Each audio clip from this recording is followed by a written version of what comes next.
creative humans, and welcome back to a new tutorial. This time we are going to explore a new format where we are going to create a super fast, super simple network and see what beautiful results we can achieve with it, thanks to TouchDesigner. Okay, let's start building our network. First of all, we are going to put down a line SOP, and in that we are going to just change the number of points to up to 100, add a null after it and convert it in SOP to chop. Then we are also going to add a noise chop, and in the channel tab change the mode of the start and end parameter to samples and reference the number of points in the end, -1. In this way we are sure that these two numbers are always coherent. We are going to also add a replace chop, put the SOP to chop in the first input and the noise in the second. We're going to just end the name of the channel to TY. In this way we are sure that it's replaced correctly. And now if we convert it back into SOP, we can see that the line X and Z is unchanged, while we have the Y parameter, the Y coordinates, sorry, are exchanged with the noise ones. Starting from that, so now we have a noise curve.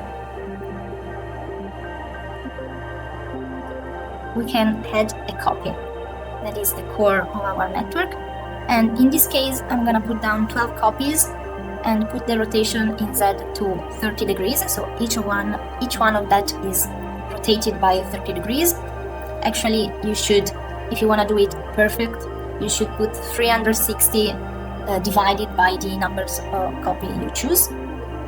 We add a null and put down the classic setup for geometry to render. I'm gonna use a constant material. I'm looking for the render top. Okay. Also a camera, and we don't need the light with the constant material. From here, we put down a null and make it visible in the background, so we have the first idea of what is going on. And we start seeing the structure of the mandala. And also add RGB key, so we have a black background. And we can start playing with the noise, animating it in the translate Z and have it move. And now the main thing is adding a second copy and using the curve both in the first and second input. And this is gonna create this kind of wireframe shape that is the core feature of this network.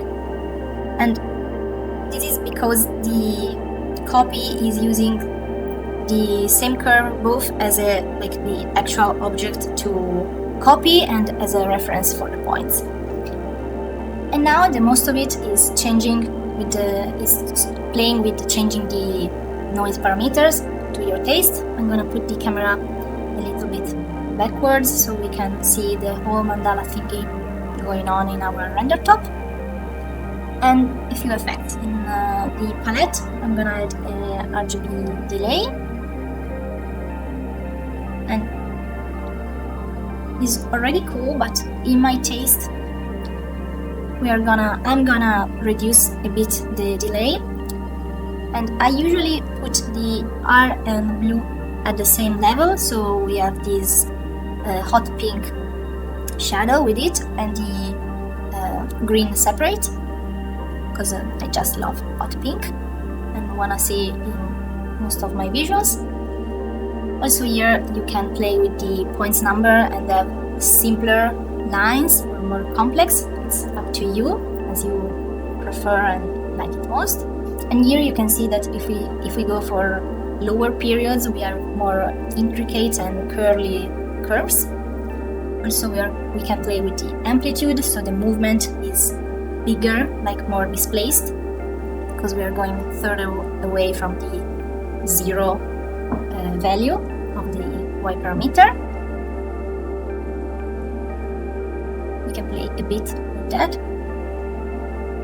and go really small with the period. You can see it gets really intricate this is totally up to you and your taste. And I'm also gonna add a bloom for some extra light.